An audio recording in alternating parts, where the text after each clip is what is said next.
In this video, the third of the peacemaking series, I'm going to try to finish up the description of this peacemaking session. And please, please watch these in order. The order is essential.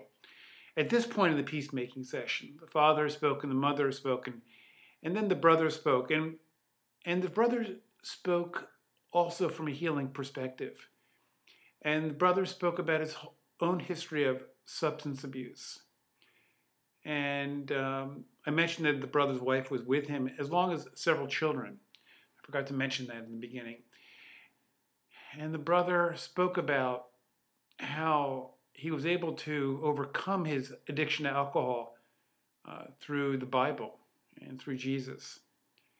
And he reached across the table and held his brother's hand and said, I know you are a strong person, and I know if I did it, that you can do it.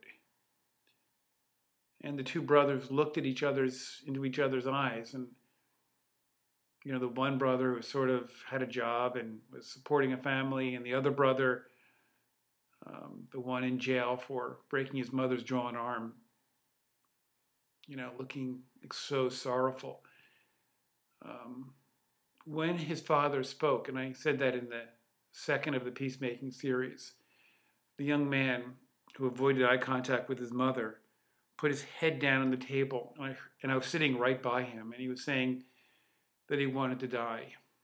He wanted just to die. So then finally it became, the peacemaker said, it's now your turn to speak. What is your story? And the young man looked at the peacemaker. He still didn't really look at his mother. And said, I have spent much of my life in and out of jail. And I'm an alcoholic. And I'm a violent person.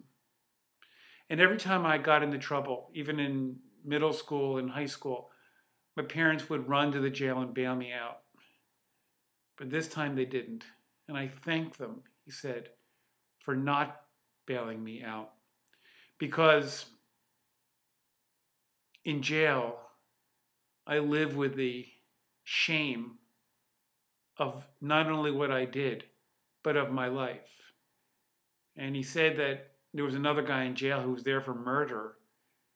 And that man shared the Bible with him. And he said the Bible was transforming him. And he said through the power of Jesus in the Bible that he thought he could heal himself. And then he finally looked at his mother. Now let me just do a very brief digression. In Navajo culture, the fingerprint on each finger is a marking of the sacred wind that infused the womb of our mother when we are created. It's also on the top of our heads, it's on our tongues, and it's on our feet. It's kind of our cosmic signature. And one thing Navajos will always do, anyone who's spent time there, is they do a lot of handshaking. And of course, when you shake hands, your soul is touching the other person's hand, and their soul touching your hand.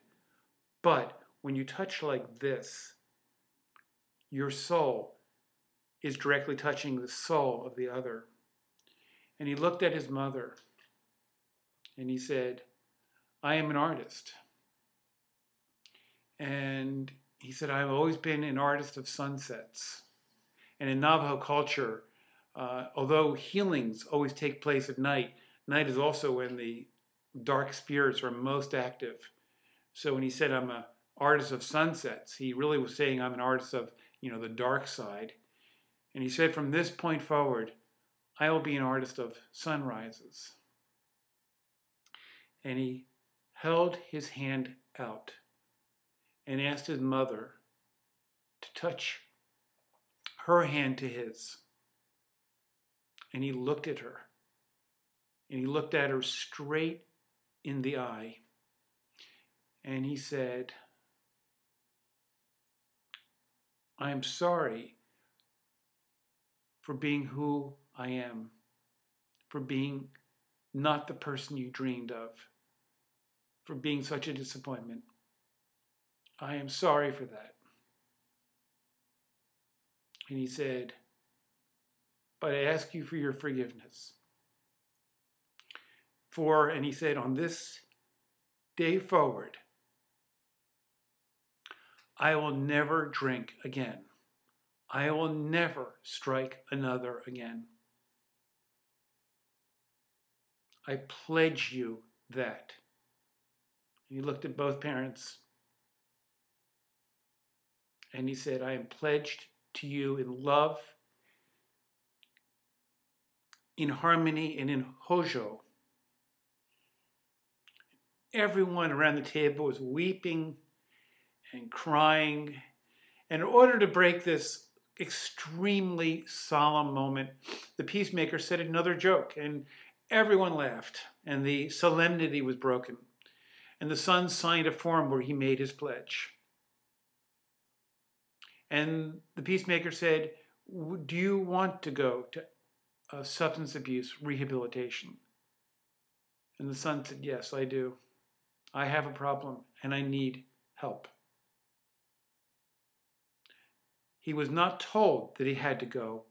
He chose to go. He chose to be accountable for the harm he did to his mother.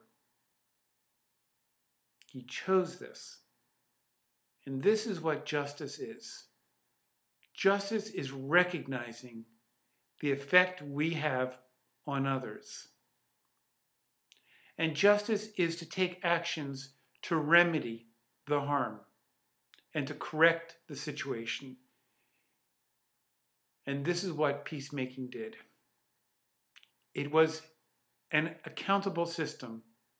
It was accountable to the person who suffered from the attack, and it was accountable to the person who did the attack.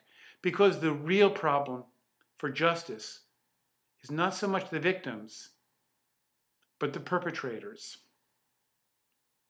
And the whole focus of this peacemaking was to bring love to that relationship, and specifically that young man, the person we would call a perpetrator in our system of justice.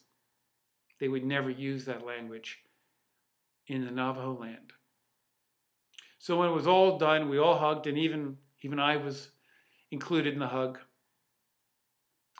And the young man was free. And what I did was I followed these cases for 2 years. And I found that in nearly all cases, not all, but nearly all cases, the person never reoffended.